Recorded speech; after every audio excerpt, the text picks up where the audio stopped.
व पुरझा यांच्या भाग 2मध्ये सर्व प्रेक्षकांचे पुन्हा एकदा स्वागत. एकूण एक ग्रंथांना मागेल सारील असा एक प्रचंड ग्रंथ प्रत्येकजण स्वतःबरोबर आणतो. तो ग्रंथ म्हणजे प्रत्येकाच्या आयुष्याचा ग्रंथ. पृष्ठसंख्या किती हे न सांगणारा ग्रंथ. या ग्रंथातला मजकूर फक्त उलटलेल्या पानावरच उमटलेला असतो. श्वासागणिक एक एक शब्द इथं छापला जातो. इथे प्रत्येक शब्द हा फक्त प्रूफ रिडिंग नाही, खोडरबर न वापरता लिहिता जाणारा हा एकमेव ग्रंथ. चुकीची दुरुस्ती किंवा शुद्धीपत्रक कोणत्या पानावर टाकायचं ते ग्रंथकर्त्यालाच माहीत नसतं. अनेक चुका जगजाहीर होतात, अनेक लादल्या जातात. असंख्य चुका केवळ पुस्तकाच्या मालकालाच वाचता येतात. किंबहुना ह्या एकमेव स्वयंभू ग्रंथामध्ये हीच एकुलती एक सावली आहे की ज्यातली असंख्य पानं कुणालाही वाचता येत नाहीत. अशाच अनेक पुस्तकांसमोर मीही एक पुस्तक म्हणून उभा असतो. श्रोत्यांनी त्यांच्या ग्रंथातल्या लपवलेल्या पानांसमोर मी माझी लपवलेली पानं उघडतो. जिथं मजकूर जुळतं तिथं प्रतिसाद मिळतो. क्वचित केव्हा आपण आपल्या उलटलेल्या पानावर हा मजकूर का लिहिला नाही अशी खंतही काही पुस्तकांच्या मुखपृष्ठावर दिसते. इन्कम टॅक्स ऑफिससमोर बँकेची पासबुकं उघडी करून दाखवावीच लागतात. तशी काही प्रांजळ माणसं सक्ती न करताही त्यांची पुस्तकं तुमच्यापुढे उघडतात. शुभलाभ आणि स्वास्तिक काढून दोन चोपड्या ठेवणारे महाभाग वेगळे. त्यांनी तर देशाच्या ग्रंथातली पुढची पानंसुद्धा सत्ताधाऱ्यांना खळ लावून बरबटून टाकली आहेत. पण जिथे संवाद जुळतो तिथे तुमचं आमचं म्हणजेच श्रोत्यांचं आणि माझं पुस्तक वेगवेगळं राहत नाही. एकाच आवृत्तीतली एक प्रत उरलेल्या प्रतींशी बोलत राहते. मला कोणतीही खुर्ची मान्य नाही, अध्यक्षपदाची तर नाहीच. इतरांपेक्षा ही खुर्ची तुम्हाला वेगळ्या भूमिकेत नेते, इतरांपासून वेगळं काढते. ही खुर्ची हितगुज करणारी नाही, ही उपदेश करणारी, आदेश संदेश देणारी खुर्ची आहे. मला खुर्चीपेक्षा भारतीय बैठक आवडते. जी डळमळीत होते ती खुर्ची, जी भक्कम असते ती बैठक. आपलेपणाचं नातं निर्माण करण्याचं सामर्थ्य फक्त बैठकीचंच असतं. काही बैठकी याला अपवाद. विधानसभेची बैठक किंवा कोणत्याही राजकीय पक्षाची बैठक याला अपवाद. राजकारण म्हटले की खेळ खलास. 2 मिनिटं शांत उभं राहायचं. तो विषय परमेश्वराची योजना निराळी असते. आपण मर्त्य जीवांनी त्यात ढवळाढवळ केली की बॅलन्स जातो, तोल बिघडतो. त्याची रचना पहा. तो तापट नवऱ्याला थंड बायको देतो, कंजूस नवऱ्याला उधळी बायको देतो. भगवंता कसली जोडीदारीन देतोस म्हणूनच आपण त्याच्या नावाने खडे फोडतो. पण त्याची ती योजना अचूक असते. आपल्याला तो हेतू समजत नाही. मग आपण दुःखी होतो. केवळ बाह्य देखाव्यावर भुलून कातडीचा रंग पाहून लग्न जमवतो, आर्थिक बाजू पाहतो, सौंदर्य शोधतो, शिक्षणाचा अंदाज घेतो आणि केवळ रूपावर भाळून आयुष्यातले निर्णय घेतो आणि म्हणून वैतागतो, पस्तावतो. परमेश्वराने भलताच जोडीदार गळ्यात मारला म्हणून कातावतो. शेजाऱ्याची बायको सुलक्षणी वाटते. माणसाने फक्त घरातल्यांना सांभाळावं. ठराविक मर्यादेपलीकडे समाजाला स्वतःच्या आयुष्यात किती डोकावू द्यायचं हे ठरवायला हवं आणि ते मात्र लवकर ठरवावं. आपण घेतलेले निर्णय अंमलात आणण्यासाठी आयुष्य उरलेलं असतानाच काही संकल्प सोडायचे असतात. स्पर्श न करताही आधार देता येतो. हे ज्याला कळतं त्यालाच पालक शब्द समजला. मुळातच दागिन्यांचा सोस कशासाठी, मंगळसूत्र कशासाठी, नवऱ्याबद्दलच्या भावना दागिन्यांतूनच व्यक्त व्हायला हव्यात का? एकीकडे मारे मंगळसूत्र घालायचं आणि नवऱ्याच्या तरेवाईकपणाच्या हकीकती ऑफिसातल्या मैत्रिणींना वा मित्राला सांगायच्या. ह्या विसंगतीचा कुणी विचार केला आहे का? नवऱ्याबद्दलच्या ह्या मानसिक व्यथा इतरांना सांगताना मंगळसूत्रामागचा संकेत जातो कुठे? मग तो केवळ एक उपचार राहतो. 4 मामुली वा मिरवण्यायोग्य दागिन्यांप्रमाणे मंगळसूत्र हा निव्वळ एक दागिना उरतो. असं असेल तर ह्या दागिन्यांचं प्रयोजन काय? वेगवेगळ्या फॅशन्सनी मंगळसूत्र करून घेण्यासाठी आज भगिनी वर्गात चढाओढ लागलेली आहे. परवडत नाही, महागाई किती आहे असं म्हणता सराफाच्या दुकानात पाय ठेवायला जागा नसते. पहिलं मंगळसूत्र मोडून नवीन फॅशनचं करून घेताना सराफ सोनार मंडळी आपल्याला किती लुबाडतात हे तर बापजन्मी तुम्हाला कळणार नाही. प्रत्येक व्यवहाराच्या वेळी चोख सोनं घेऊनही तुम्ही ते विकायला गेलात वा त्यातच थोडी भर घालून नवा दागिना बनवायला निघालात की तुमचं पहिलं सोनं कधीही शुद्ध नसतं. ह्यावर वाद घालायचा नाही. सराफाचं दुकान आणि लोकलमधला गुंड ह्यात फरक इतकाच की पहिल्या ठिकाणी तुम्ही आपण होऊन मंगळसूत्र काढून देता आणि लोकलमध्ये ते खेचलं जातं. आपला बाप जर निव्वळ पैशाच्या मागे लागल्यामुळे आपल्या वाट्याला येत नसेल तर मूल बापाचा द्वेष करतात, पण त्याच्या व्यवसायाबद्दल त्यांना फारसा राग येत नाही. ह्याच्या अगदी उलट त्यांच्या बापाच्या वृत्ती पैशाबाबत उदासीन असतील आणि व्यवसाय हा जर त्याचा धर्म बनला असेल तर मुलांना व्यवसायाचा राग येतो, पण बापाबद्दल नितांत आदर असतो. बेदम पैसा मिळवणं ह्यांच्या इतकं मिडिऑकर ध्येय दुसरं असू शकत नाही. माणसं जोडायला त्यापेक्षा जास्त बळ लागतं. ऐन तारुण्यात प्रथम शरीराच्या गरजा आकांत करीत असतात, जिथे वैचारिक भूमिकेचा मागोवा क्वचित घेतला जातो. नंतरच्या परिस्थितीत जिथे जिथे ती उद्भवते तिथे तिथे प्रथम माणसं विचारांनी तादात्म्य पावतात आणि मग कधी काही व्यक्तींच्या बाबतीत वैचारिक अंतर उरलं नाही की मग कोणतंच अंतर खपत नाही. मैत्रीची देवाणघेवाण सगळ्या स्तरांवर होते. संवादाची भूक ही जिवंतपणाची साक्ष आहे. माणूस आणि जनावर हाच फरक आहे. शब्दांचा शोध हा तेवढ्यासाठीच अणूच्या शोधापेक्षा महान शोध आहे. अण्वस्त्रांचा वापर विध्वंसासाठी न करता शांततेसाठी करायचा आहे हे वारंवार एकमेकांना वाटतं. आहे का मामला खुल्ला काचावर करायची सोय इथं नाही. म्हणूनच ऊन पाऊस आणि नजरा अडवता येत नाहीत. अनेक समस्या त्या क्षणी सुचेल त्या मार्गाने सोडवाव्या लागतात. थोडा अवधी लोटल्यावर मग कायमचा उपाय शोधावा. दूध अचानकपणे म्हणजे आपण तंद्रीत असताना कोणत्या तरी क्षणी लाट अंगावर येते. त्या वेगाने वर काठापर्यंत येतं. चिमटा शोधायला वेळ नसतो. अशा वेळेला पाण्याचा शिडकावा करून ते तिथल्या तिथे शांत करायचं असतं, थांबवायचं असतं. मग सावकाश चिमटा शोधावा, उसंत घेऊन ते खाली उतरवावं. तसंच काहीसं अनेक समस्यांचं. वकिलांचा आणि डॉक्टरांचा पेशा एकदम भिन्न. परिचारिकांचे कपडे स्वच्छ पांढरे, वकिलांचे गाऊन काळे, दिरंगाईचा रंग काळा, तत्परतेचा रंग पांढरा शुभ्र. कॉल आल्या क्षणी हजर राहावं लागतं. खटले मात्र वर्षानुवर्ष चालतात. उत्तम ड्रायव्हर जेव्हा ॲक्सिडेंट करतो तेव्हा तो ड्रायव्हिंग विसरलेला असतो का? तरी अपघात होतात. पट्टीची पोहणारी माणसं नेहमीसारखा उंचावरून सूर मारतात, ती वरच येत नाहीत केव्हा म्हणजेच त्यांना पोहता येत नाही असं म्हणायचं का? त्याचप्रमाणे चांगली शिकली सवरलेली माणसं दुसऱ्या बाईच्या प्रेमात पडतात तेव्हा शिक्षण किंवा संस्कार विसरलेली असतात असं म्हणायचं का? तोही अपघातच. जो नेहमी घडून जातो तो अपघात. आणि मी जो शांतपणे बघत राहायचं असं. होय, शांतपणे हा शब्द महत्त्वाचा. कारण तृप्तीचा संसार असून बाहेर आकर्षण का वाटतं हे पुरुष सांगू शकत नाही. जो प्रश्न त्याला सोडवता येत नाही त्याचं उत्तर बायकांना हवं असतं. त्या मग अकारण स्वतःच कमी लेखतात, पुरुष जातीला हलकट ठरवतात. पण तुम्हाला आधार हवा आहे हे मी समजू शकतो, पण सध्या तुमच्या नवऱ्याला पण आधार हवा आहे. तो आत्ता प्रवाहात वाहत चाललाय. आपण वाहत नसून प्रवाहाला वाहायला लावत आहोत. ह्या धुंदीत जोपर्यंत तुमचा नवरा प्रवाहात आहे तोपर्यंत तुम्ही किनाऱ्यावर घट्ट उभ्या राहा आणि त्याची धुंदी ओसरली की त्याला हात द्या. ह्याला संसार म्हणतात. दोघांपैकी कुणीतरी एक कायम किनाऱ्यावर घट्ट उभा हवा. उद्या हीच हकीकत उद्या एखाद्या स्त्रीची पण होऊ शकेल. सौख्याचा कोणता क्षण चिरंजीव झालाय. फक्त आठवणींच्या राज्यातच तो अमर. आणि आठवणी कधी सुखद नसतात. त्या दुःखाच्या असोत वा आनंदाच्या. दुःखाच्या असतील तर त्यापायी वाया गेलेला भूतकाळ आठवतो आणि त्या आठवणी सुखाच्या असतील तर ते क्षण निसटले म्हणून त्रास. सदिच्छा ही नेहमीच एकाच माणसाची असते.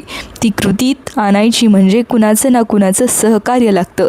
सहकार्य म्हटलं म्हणजे दुसरी माणसं आली म्हणजे फिसकटलं. सदिच्छेची योजना झालीच, जी नेहमी फसण्यासाठी असते. ज्योत म्हटलं की ती झंझावातात विझणारच असं मानलं जातं. सगळ्या ज्योती विझतात, विझत नाही तो प्रकाशाचा धर्म. कायम उरतो तो प्रकाश आणि ज्योतीचा जय होणारच नाही असं कशावरून? आयुष्य केवळ ज्योतीला असतं असं कशावरून? आयुष्य केवळ ज्योतीला असतं असं नाही, झंझावातालाही असतं. ज्या माणसाला भूकच नाही, अन्नावर वासनाच नाही, त्याला पंक्तीमधलं कोणतंही पान चालतं. रसिक भेटल्याशिवाय कलावंत पुरा होऊ शकत नाही. रसिक हा कलावंतांचाच एक भाग आहे. परमेश्वर काही एक कलावंत आहे, तो एवढा महान कलावंत आहे आणि त्याने आपली कलाकृती इतकी प्राण ओतून घडविली आहे की तो स्वतः कलाकृतीपलीकडे निराळा म्हणून उरलेला नाही. मग हा महान कलावंतही केव्हा पूर्ण झाला? जेव्हा त्याने मानवासारखा स्वतःची बुद्धी असलेला रसिक निर्माण केला. तेव्हा त्या महान कलावंताला रसिक दाद देणारा रसिक हवाच होता, पण तोही केवळ भाडोत्री स्तुतीपाठक रसिक नको होता, प्रज्ञावंत रसिक हवा होता. म्हणूनच माणूस ही त्याची शेवटची सर्वश्रेष्ठ परिपूर्ण कलाकृती आहे. एक मनुष्य जन्म, तोही म्हणे 84 लक्ष फेऱ्यानंतर, अर्थात मला त्याच्याशी कर्तव्य नाही. मला दिसतो तो समोरचा जिता जागता माणूस, त्यातल्या त्यात त्याचा तारुण्याचा काळ, उत्पत्ती, स्थिती, लय, सकाळ, दुपार, संध्याकाळ सगळा निसर्गच दादरात ताला टाकलेला. बालपण, तारुण्य, वार्धक्य, जास्तीत जास्त सुख उपभोगण्याचा काळ.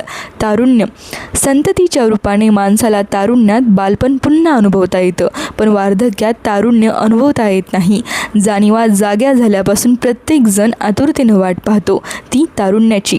तारुण्याचा काळ हा जसा जास्तीत जास्त सुख उपभोगण्याचा काळ आहे, तसा तो जास्तीत जास्त कर्तृत्व दाखवण्याचा, व्यक्तिमत्व घडवण्याचा काळ आहे.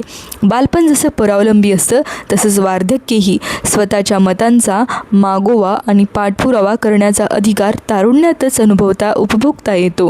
त्याचं असं आहे म्हणजे फक्त माझ्यापुरतं सांगतो, इतरांचं असंच होतं ह्याची मला कल्पना नाही, पण तसं काही प्रमाणात असावं. आपल्या भावी जोडीदाराचं एक काल्पनिक चित्र प्रत्येकाच्या मनात तयार असतं. तो जोडीदार बोलेल कसा, हसेल कसा, त्याची उंची, बांधा, फीचर्स ह्यांबद्दल मूर्त स्वरूपात जरी नाही तरी भावविश्वास एक प्रतिमा सतत जागवत असते. अशा काल्पनिक मूर्तीबरोबर त्याचा संसार कधीच सुरू झालेला असतो. त्या कल्पनेतल्या चित्राला वास्तवातलं शिल्प सापडलं की त्याचा निर्णय पक्का होतो. अशा व्यक्तीच्या शोधात प्रत्येकजण असतो. दाखवायला नेलेली मुलगी किंवा मुलगा जेव्हा पसंत पडत नाही, तेव्हा तो किंवा ती अपात्र आहे असं समजण्याचं मुळीच कारण नाही. आपल्या मनातल्या प्रतिमेबरोबर त्याचा सूर जमवलेला नसतो. नापसंत करणारी व्यक्तीसुद्धा अशा वेळी आपण नापसंत का केलं हे सांगू शकत नाही. आठवणीवरून आठवणी निघतात. एकाच रागदारीत रचना केलेली गाणी जशी लागोपाठ आठवतात तसं होतं. एकाच रागदारीचे स्वर 2 गाण्यांत असल्याने एका गाण्यावरून दुसऱ्या गाण्यावर कधी व कसे गेलो हे जसं कळत नाही, त्याप्रमाणे उत्कटतेने बांधलेले 2 वेडे एकत्र येतात, तेव्हा एका वेड्याच्या हकीकतीतून दुसऱ्या वेड्याच्या गोष्टी कधी सुरू होतात हे कळत नाही. एकातून दुसरी, त्यावरून तिसरी, हा प्रवास कुठे थांबेल हे सांगता येत नाही. पण त्याहीपेक्षा आता हा विषय कसा निघाला ह्याचा शोध जास्त रंजक. संगीताप्रमाणे संवादाला पण विस्ताराचे, रंगतीचे टप्पे असतात, चढ उताराचे अवरोह असतात. स्वरांप्रमाणे शब्दांनाही एक क्रम असतो. रागदरीत जसे काही स्वर वर्ज्य असतात, त्याप्रमाणेच संवादातही काही शब्द वर्ज्य असतात. ठाय, विलंबित, द्रुत अशा क्रमाने गाणं जसं फुलत जातं, तशाच क्रमाने संवादालाही फुलण्याचा सोसवा. तंबोऱ्याच्या 2 षडजांप्रमाणे संवादातही 2 तारा एकजीव व्हाव्या लागतात. शेवटी सगळा संसार शब्दांचाच, पण वाटाघाटी वेगळ्या, बोलाचाली निराळी आणि संवादाची मैफल निराळी. वाटाघाटी शब्दानंतर स्वातंत्र्य मिळाल्यापासून कायम फिसकटल्या हेच क्रियापद डोक्यात बसले. बोलाचाली शब्दाची सोरीक, 2 गटांत मारामारी ह्या वाक्याची, पण मैफलीचं नातं रंगाशीच असतं. तरीसुद्धा काही माणसं चर्चा करता संवादावरून, बोलाचालीवरून का आणि कधी येतात हेच कळत नाही. दुःख आणि डोंगर ह्यांच्यात साम्य असतं. लांब अंतरावरून दोन्ही गोजिरी दिसतात. एका डोंगराला पार करावं तर त्याच्या मागे दुसरा डोंगर असतोच. तसंच दुःखाचं जवळ गेलं की ह्या दोन्ही गोष्टी पार करता येणार नाहीत असं वाटतं. त्याचं रौद्र रूप लांब गेलं की गोजीरवाणं होतं. कुणालाही स्कूटरवरून लिफ्ट देताना मला नेहमी कुठेतरी भीती वाटते. जर काही कमी जास्त घडलं तर त्या व्यक्तीचं आयुष्य आणि संसार दोन्ही उद्ध्वस्त होईल आणि ह्याला आपण जबाबदार ठरू. मुंबईतल्या वाहन आणि रहदारी साक्षात कौरव सेनेसारखी वाटते. पण त्यावेळी नाय हंती न हंते हा कृष्णाचा उपदेश काही आठवत नाही, आणि आठवला तरी वाटतं मला आठवून काय फायदा हे लोकांना आठवायला हवं. मनात हे असे विचार येतात तरीही मी ओळखीच्या बिनओळखीच्या माणसांना लिफ्ट देत आलोय. कारण केव्हा मनात असेही विचार येतात, माझ्या पत्रिकेत आज अपघात असेल आणि ह्या माणसाच्या पत्रिकेत तो नसेल तर माझं संरक्षण होईल. आपलं कुणी अनुकरण किंवा द्वेष करायला दिसायला लागलं की समजावं आपला उत्कर्ष होतोय. माणसाला काही ना काही छंद हवा, स्वप्न हवीत, पुरी होणारी किंवा कायम अपुरी राहणारी. त्यातून तो स्वतःला हरवायला शिकतो, सापडायला शिकतो. हे हरवणं सापडणं प्रत्येकाचं निराळं असतं. पती पत्नीचं एकच एक मत असतं, तर संसारात स्वर्ग निर्माण होतो. पती पत्नीच्या ह्या हरवण्या सापडण्याच्या जागा एकच निघाल्या तर ते सुख दुःखाचे समान वाटेकरी होतील. दोघांच्या अशा जागा किंवा स्वप्न वेगवेगळी असतील तर प्रकृती धर्मानुसार ते स्वाभाविक आहे, पण तो एकमेकांच्या टिंगलीचा विषय होऊ नये इतपत भान संसारात ज्यांना टिकवता येईल त्यांना संसार सुखाचं मर्म सापडलं. ज्यांना हे असं हरवता येत नाही ते रिकाम्या वेळेचे बळी होतात. रिकामा वेळ सैतानाचाच.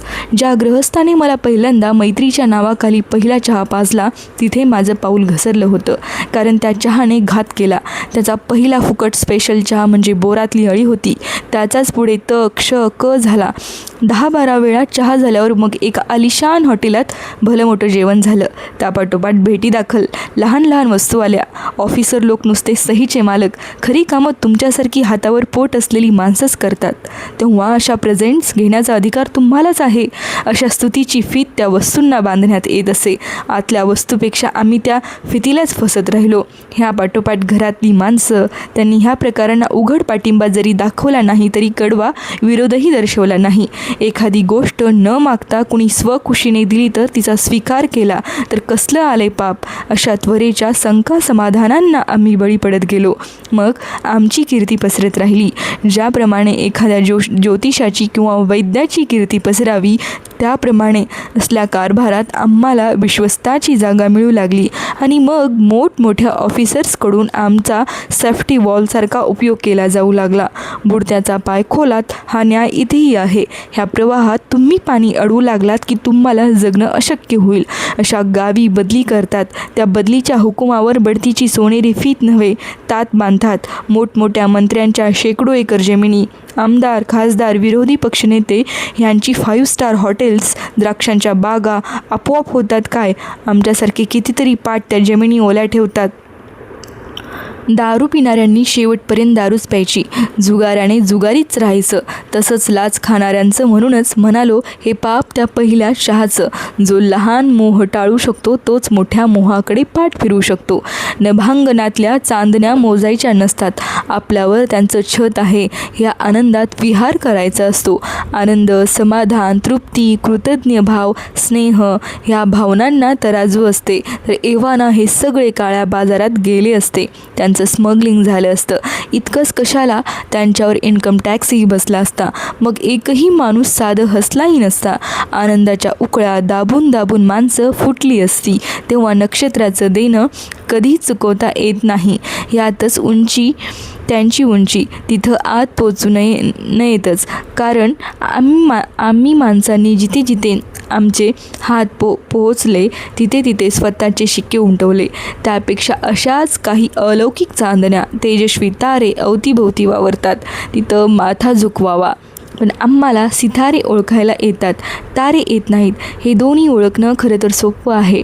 डोळे उघडे ठेवल्याशिवाय जे दिसत नाही ते सितारे, जे मिटल्यावर दिसतात ते तारे. व्यक्तीचा शोध घेऊन तो संपत नाही. समाजात हजारो राठोड आहेत. राठोड ही व्यक्ती नाही, ती वृत्ती आहे. एखादा राठोड सापडेलही, त्यांचा हाच व्यवसाय असतो. स्वतःला जे मिळालं नाही ते दुसऱ्याला मिळालं की प्रतिक्षणी एक एक राठोड जन्माला येतो. ती निनावी पत्र लिहितात आणि तुम्हाला जे सौख्य मिळालं आहे त्याची तुमची फारकत करतात. काही राठोडांजवळ तर नुसती पत्र नसतात, चांगली वर्तमानपत्रे असतात. त्यांना भाडोत्री, रिकामटेकडे, प्रतिभा खुंटलेले लेखकही मिळतात.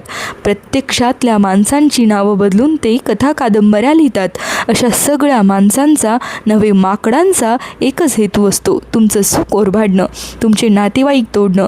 अशा माणसांना शोधण्यापेक्षा स्वतःच्या मनातला वणवा शांत करा. आपला दाह नक्की कोणत्या जातीचा आहे ते पहा.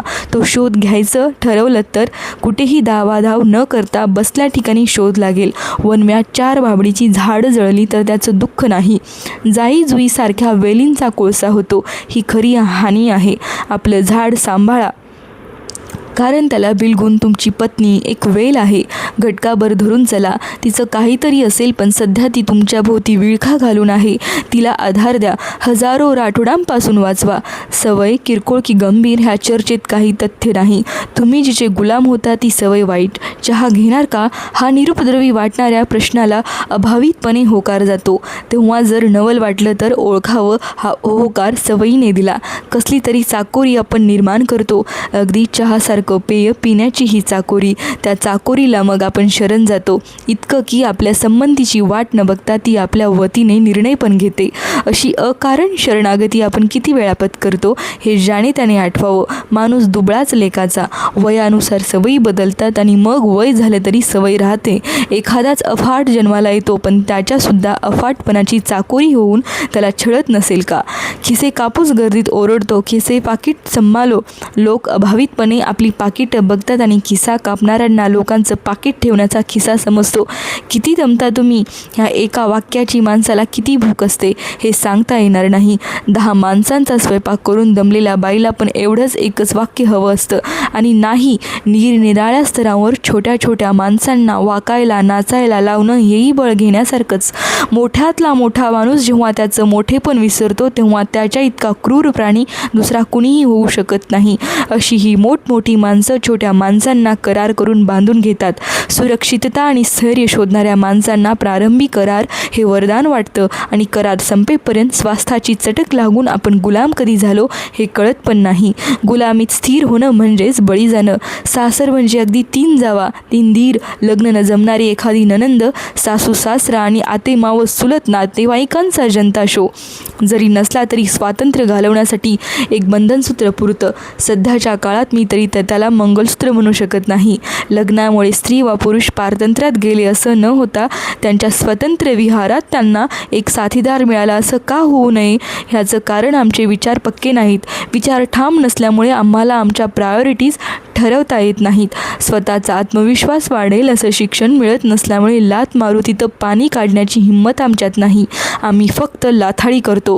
शिक्षण पदार्थ मांडण्याची आमची वृत्ती इतकी वाढते आहे की संप, बंद ह्या निष्प्रभ ठरलेल्या चळवळींपुढे, परीक्षाही पुढे ढकलाव्या लागल्या तरी आम्हाला खंत वाटत नाही.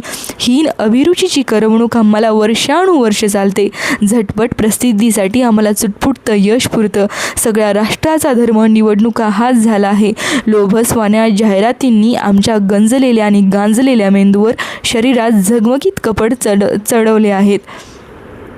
ह्या सगळ्या सामाजिक परिस्थितीपुढे आम्ही प्रगल्भ भिकारी होऊन लाचारीने माथा टेकतो किंवा व्यसनी होतो. साहजिकच लग्न हा मिरवण्याचा सोहळा झाल्यास नवल काय? माहेरी ज्या गोष्टी मिळाल्या नाही त्या सासरी मिळतील ह्या भ्रमात मुली असतात. तर मुलगी आपल्या घरात येताना तिच्याकडून काही गोष्टी येतील ह्या स्वप्नात काही पुरुष मशगूल असतात. स्वाभिमानी स्वभावाची कदर ह्या शर्यतीत कोण करेल असे सांगा? जेव्हा अभिरुची म्हणजे काय हे समजायला लागतं तेव्हा माणसाचा जन्म होतो असं मी मानतो. माणसाच्या ठरलेल्या सगळ्या गरजा जनावरासारख्याच असतात. अभिरुची असली की तडफड सुरू. समाजातल्या असंख्य पुरुषांनी आणि स्त्रियांनी स्वतःच्या संसारात आपण अस्वस्थ का आहोत ते शोधावं. नेमकं कारण त्यांना सापडणार नाही. माझ्या मते माझा शोध योग्य आहे. आधी साथीदार भेटतो, अभिरुचीचा शोध नंतर लागतो. संसार या शब्दाबरोबरच संघर्ष हा आलाच. संघर्ष नेहमी दुसऱ्या माणसाबरोबर असतो असं नाही. नको वाटणारा निर्णय घेण्याची पाळी स्वतःवरच आली की स्वतःशी संघर्ष सुरू होतो. संसारात या संघर्षाचं घापर फोडण्यासाठी जोडीदार मिळतो इतकंच. पण असे हे संभाव्य संघर्ष कुणामुळेही निर्माण झाले तरी एकमेकांना गुड नाईट म्हणण्यापूर्वी त्या दिवसाचे संघर्ष त्याच दिवशी संपवायचे आणि उगवत्या सूर्याचं ताज्या मनाने स्वागत करायचं. संसार यशस्वी करण्यासाठी आणखी वेगळं काहीच करावं लागत नाही. नियती एक कोरा करकरीत दिवस सूर्योदयाबरोबर तुम्हाला बहाल करते. रात्र म्हणजे कालचा फळापासून लख्ख करणारं डस्टर. त्या स्वच्छ फळ्यावर आपण कालचेच धडे का लिहायचे? जो नव्या दिवसाला कोऱ्या मनाने सामोरा जातो, नवा मजकूर लिहितो, तो लेखक नसेल पण प्रतिभावंत असतो. स्वतःची विचारसरणी कशी असावी हेही काही माणसं इतरांवर अवलंबून ठेवतात. असं का? स्वतःची विचारांची दिशा ही ज्याच्या त्याच्या मालकीची नसावी का? लोक काही का बोलेनात, त्यांचा तो धर्मच आहे. किती बोललं गेलं ह्यापेक्षा किती ऐकलं गेलं याला महत्त्व आहे. किती खाल्लं ह्यापेक्षा किती पचलं, किती पाहिलं ह्यापेक्षा किती आत उमटलं हे जास्त महत्त्वाचं. हे ज्यांना समजत नाही त्यांना मग आपल्याला थकवा कशाचा आला ह्याचाही पत्ता लागत नाही. मग सगळ्या चिंता विसरण्यासाठी ही माणसं चौपाटीवर येतात, नाहीतर एखाद्या रम्य स्थळी जातात. पण तिथे जाऊनही ती शांत होतात का? चौपाटीवर जाणारी माणसं केवळ समुद्र किंवा आकाश पाहायला जातात का? तिथे सुद्धा ही माणसं हेवा मत्सर असल्या क्षुद्र गोष्टी घेऊन येतात. निसर्गाच्या जवळ येऊनही ती निसर्गापासून लांब असतात. स्वतःचाच भविष्याचा विचार करतात. ते वाईट आहे अशातला भाग नाही, पण त्यातही ती संपूर्ण हरवतात का? नाही. त्यांची भविष्यकाळातली मनोराज्य पण क्षुद्र स्वार्थात गुरफटलेली असतात. जो स्वतः कशातच हरवत नाही तो माणूस कसला? सर्वांत जीव घेणा क्षण कोणता? खूप सद्भावनेने एखादी शुभ गोष्ट करायला जावं आणि स्वतःचा काहीही अपराध नसताना पदरी फक्त वाईटपणाच घ्यावा. सदहेतूची शंका घेतली जावी. मागच्या पिढीने पुढच्या पिढीसाठी विल करताना सर्वस्व द्यावं. गुडविल मात्र पुढच्या पिढीवरच सोपवावं. इतरांच्या गुडविलवर लोळून दिवस काढणाऱ्या माणसांची मी किवही करू शकत नाही, कारण आपला जोडीदार रोज वरची उंची काढतो हे ह्या महाभागांना समजून घ्यावंसं वाटत नाही. जी माणसं जाणीवीने जगतात ती नुसतीच दुःखाची कारणमीमांसा शोधून थांबत नाहीत, तर एखाद्या सौख्याचेही आपण भागीदार का झालो ह्याचाही ते वेध घेतात. अशी माणसं ज्या सुखाला आपण पात्र नाही त्याकडे पाठ फिरवतात. ह्या जगात पुरुषार्थ ह्या शब्दाचा अर्थ समजलेले पुरुष फार म्हणजे फारच मोजके आहेत. पुरुषार्थ म्हणजे रसिकता, जबरदस्ती नव्हे, शारीरिक ताकद नव्हे तर मानसिक ताकद. ज्याला ही मानसिक रसिकता समजली त्यालाच पुरुषार्थ समजला. असा पुरुष असला तरीही कोमल असतो. तो कुणावरही जबरदस्ती करीत नाही. एखादी जात सोडवायची म्हणजे माणुसकी सोडायची असं नव्हे. कोणतीही जात वाईट नसते. राजकीय धोरणं बदलली की एखादी जात वाईट ठरते. जात हे दुर्दैवाने व्यवहारात वापरायचं नाणं झालं आहे. देश बदलला की नाण्यांची नावं बदलतात. लक्ष्मीचं स्वरूप तेच राहतं. तसंच माणुसकीचं, तिचा जातीशी धर्माशी संबंध नसतो. दारिद्र्य अनेक प्रकारचं असतं. मानसिक, वैचारिक, नैतिक, आर्थिक. It is an endless affair. स्वतःच्या धर्माबरोबरच एक राष्ट्रीय धर्म असतो. त्या धर्माची आठवण समाजातल्या प्रत्येक घटकाला होणं जरुरीचं असतो. तो चमत्कार जोपर्यंत घडत नाही तोपर्यंत हा देश असाच राहणार. कोणत्याही प्रसंगाची कथा होते असं लेखक सोडून इतरांना वाटतं. भाबडेपणाने अनेक माणसं लेखकांना प्रसंग पुरवण्याची धडपड करतात, तर काही माणसं समोर एखादा लेखक येताच आमच्यावर काही लिहू नका हो म्हणून हंबरडा फोडतात. शेंदूर फासलेला प्रत्येक दगड म्हणजे काय? जागृत दैवत असतं काय? प्रतिभा जागृत करणारी माणसं आणि प्रसंगी निराळेच असतात. आपला गतकाल आठवत असतोच, पण प्रश्न विचारणारं कुणी असं असलं की त्या गतकालाबद्दल आज आपल्याला अचूक काय वाटतंय ह्याचा आपल्यालाही नव्याने पत्ता लागतो. त्यात पुन्हा प्रश्न विचारणाऱ्याचा आपल्याशी फारसा संबंध नसावा. त्या व्यक्तीला आपल्याबद्दल जिव्हाळाही नसावा. प्रश्नाला हेतू चिकटल्याचा भास निर्माण झाला की उत्तराला सेतू आलाच. बायको मग मी कुणाचीही असो, ती नवऱ्याचा संशय घेणारच. हा मी दोष मानत नाही. संशय हा नेहमी दुष्टबुद्धीनेच घेतला जातो असं मी म्हणत नाही. त्याचा प्रेमाशीच संबंध असतो. आपल्या नवऱ्याचं आपल्यावर प्रेम असावं ही भावना त्यामागे असते. महत्त्व त्याला नाही. तो संशय जेव्हा अतिरेकाने धुमाकूळ घालतो तेव्हा उबग येतो. अति सर्वत्र वर्ज्य येतं म्हणतात तसं आहे. मर्यादेपलीकडे नवरा बायकोनी एकमेकावर प्रेम करणंही वाईट असतं. प्रेम माणसाला दुबळं बनवतं. प्रत्येक जीव हा एक स्वतंत्र घटक आहे. त्याला त्याचं स्वतंत्र असं जीवन आहे, अस्तित्व आहे. केवळ स्वतःचा असा उत्कर्ष आहे. इतकंच नव्हे तर स्वतंत्र असा अंधपातही आहे. ह्याचा विचार, ह्याचा विवेक त्या अतिप्रेमात राहत नाही. प्रेमाने माणूस ताकदवान बनला पाहिजे. नवरा बायकोचं एकमेकांवर अमर्याद प्रेम शेवटी गुलाम बनवण्याची शाळा ठरतं. त्यात व्यक्तिमत्वाचा विकास करण्याची ताकद नसते. कलाकाराला असलं प्रेम नको असतं. त्याची कला ही त्याची संजीवनी असते. डॉक्टरी भाषेत त्याला ऑक्सिजन म्हणावं. ती कला जोवर गृहिणी फुलवत ठेवत राहील तोवर तिच्या नावामागच्या सौला कधीच धक्का लागायचा नाही. प्रत्येक कलावंतांच्या पत्नीने आपल्या जोडीदाराला सुद्धा आपण हे करीत आहोत का हा प्रश्न स्वतःला विचारावा. हे जिला जमत नाही तिला मग आपला पराभव झाला असं वाटायला लागतं. कलाकारांची संसार ही या अर्थाने सुळावरची पोळी असते. न मानवणारं दुःख नेहमीच जीव घेणं असतं.